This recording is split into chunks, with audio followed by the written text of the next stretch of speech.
Hello everyone. Today we will talk about how to fix the app of Facebook. You will go to settings, then we click on apps.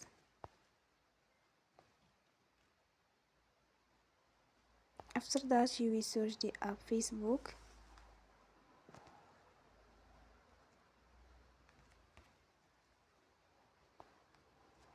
And you will click. Then you will on for stop. After that you will go to storage. Then we click on clear cache. In the end you will turn your Wi-Fi and you will turn again. Don't forget to support us by like and subscribe.